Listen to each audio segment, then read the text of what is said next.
You know, it's a wonderfully sunny day outside today. There's not a cloud in the sky, the sun is shining brilliantly, which is very rare for a winter's day. And so I decided to take the opportunity to not go outside and instead stay inside and play this. And if that doesn't speak to how truly tragic my existence is, then I don't know what will. Now, I've learned from playing through the first Crash game and the second Crash game on this channel that things can get a bit, shall I say, lonely playing through these games by yourself. So for this episode of the playthrough, what I've decided to do is bring along a few friends who are going to join us and who are going to experience this game with us. So bear with me as I introduce our first friend. Right, so this is Shadow the Egghog.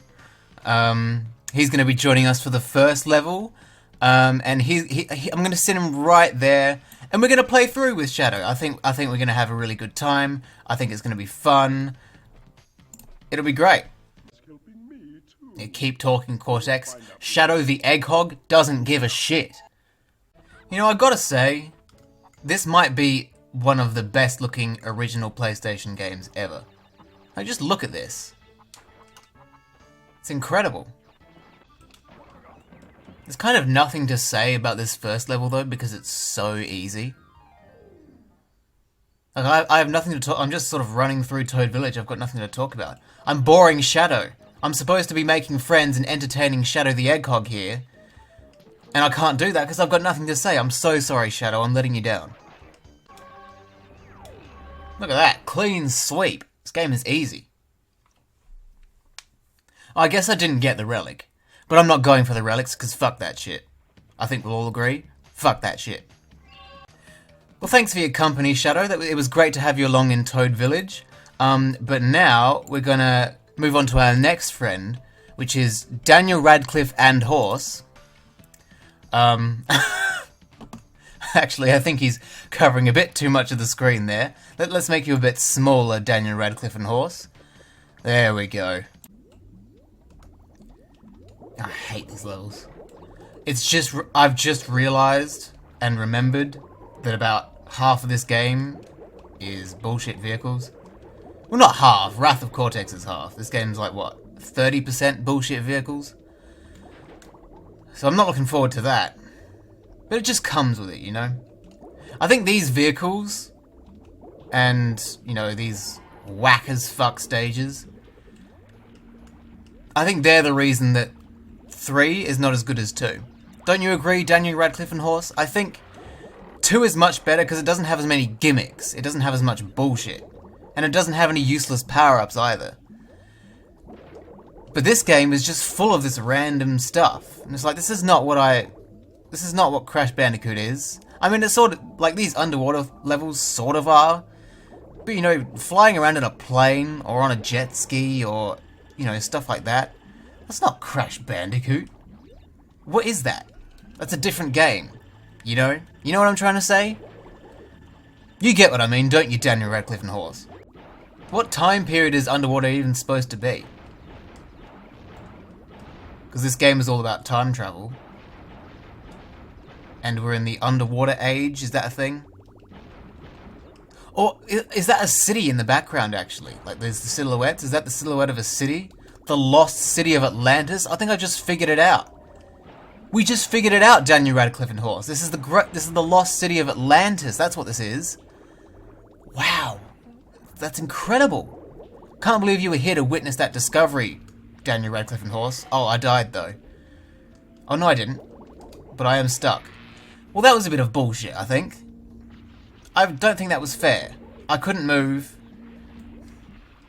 I don't know. That's not a good sign to the beginning of this game, that I'm already struggling and finding ways to fuck up. I'm so sorry you had to see that, Daniel Radcliffe and Horse. No! Oh, I lost the thing at the wrong time. God damn it. We're not even going to get the gem. I missed the second one anyway. I missed 2 crates. I'm so sorry. I let you down, Daniel Radcliffe and Horse. I'm so sorry. Now, I hope you'll all welcome our next friend, who is called Bayonetta with Too Many Legs. Yeah, I think we can all agree she definitely has too many legs in this picture. But it's okay, because we love her anyway, don't we? Welcome to the episode Bayonetta with Too Many Legs. I hope you'll enjoy it. I have a feeling you're going to love it here. Orient Express. I hear that's Bayonetta with Too Many Legs' favourite level, is Orient Express. So, I'm sure she'll really enjoy this. Does anyone know what the Chinese characters on the banners say? Because I can't read Chinese. I learned a bit of Chinese at school, but the only thing I remembered was Han Bao Bao, which means hamburger. I don't think that's what they were, I don't think that was on the signs as they were building the Great Wall of China, I mean, it could be. I mean, it's red and yellow. They could be advertising Macca's, McDonald's, Han Bao Bao, McDonald's. I know that's not what it means, but you never know. It could also just be that red and yellow are the colours of China. That's probably what it actually is. But I like my theory, and no one's proven it wrong yet, so we'll go with it. What do you think it says, Bayonetta with Too Many Legs? I know you've got too many legs to be worrying about this kind of thing, but I feel like you might have some input here. Did we do it? We've got all the crates.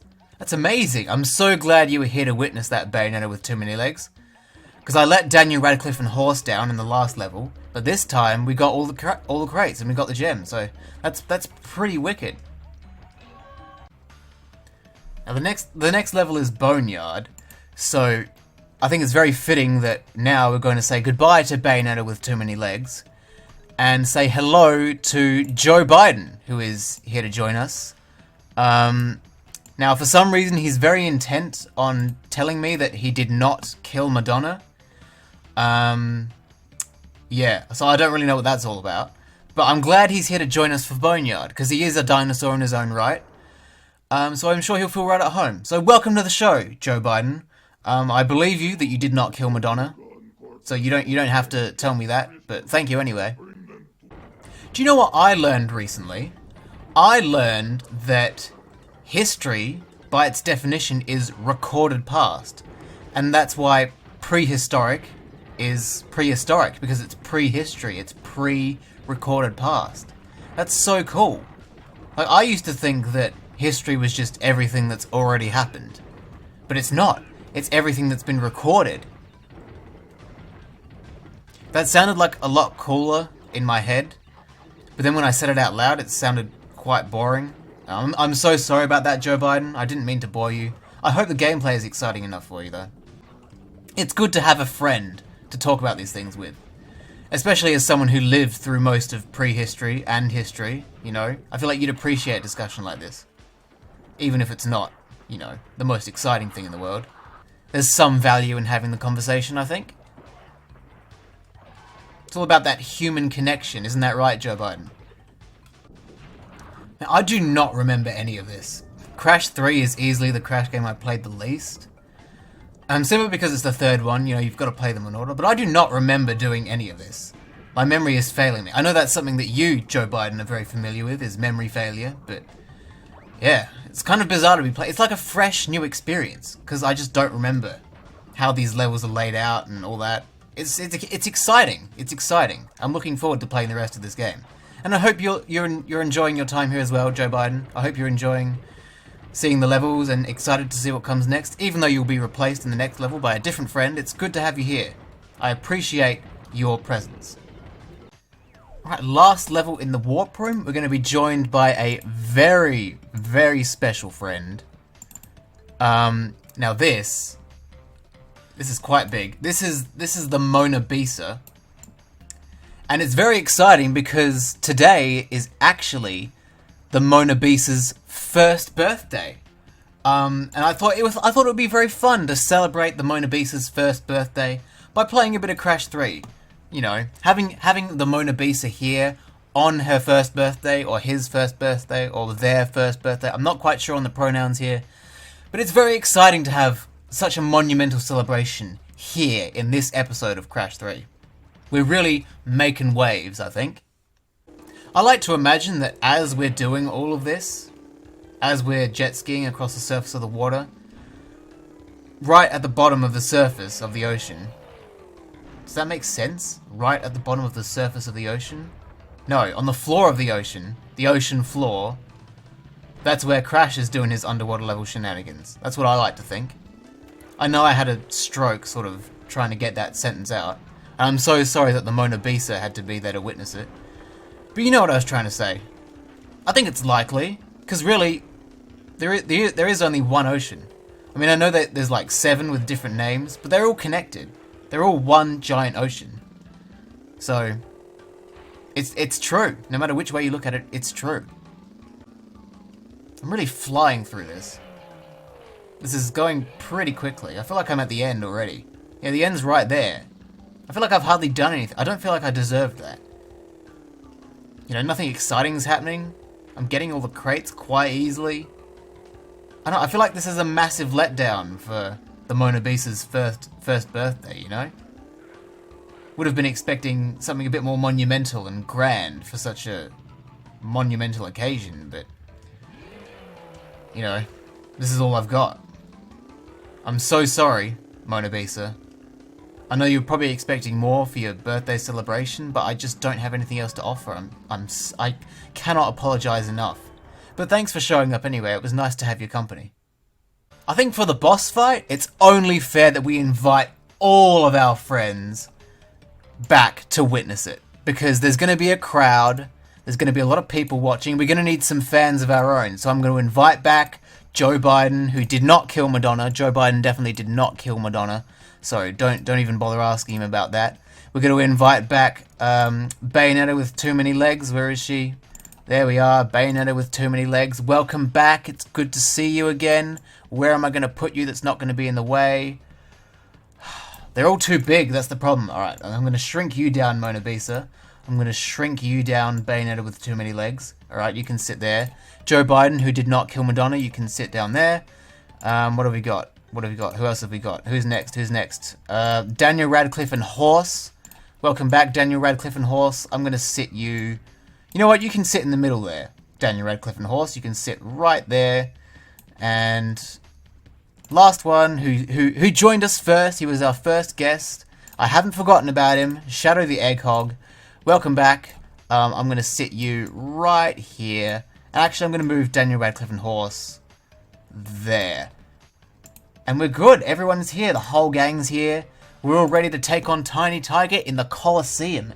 This is going to be a monumental battle. A battle of legendary proportions. You may have hundreds of cheering fans, Tiny, but I have the support of 5 very close friends who have joined me throughout this adventure so far, and we are going to kick your ass. Look at that. That was for you, friends. That was for you, Shadow the Egghog. That was for you, Daniel Radcliffe and Horse. That was for you, Bayonetta with too many legs. That was for you, the 4th one. Who is that? Joe Biden, who did not kill Madonna. And that was also for you, the Mona Lisa. This is all for you 5. I did get hit during that. Oh, I died. I've let all my friends down. I'm so sorry. That is the worst thing that could have possibly happened. We're nearly there. We're nearly there. We're nearly there. We're nearly there. Oh, one more for the friends. The 5 friends. One more hit. That's all we need. Boom! Victory is ours, friends. Victory is ours. You know, if you sort of look at this from an outside perspective, like you just see what's happening on screen here, it sort of makes you think, you know, maybe I'm just losing my mind. Maybe I am just genuinely crazy. Because that's how, if this is not funny, like I've done this with the intention of being, you know, a little bit funny. If that doesn't work out, this is just going to look like I've absolutely lost my goddamn mind. It's going to come across very sort of unhinged and concerning, I think. So I may need to save this video, especially for my psychoanalysis, which I'm sure will be coming up soon. But yeah. It's not looking good, this.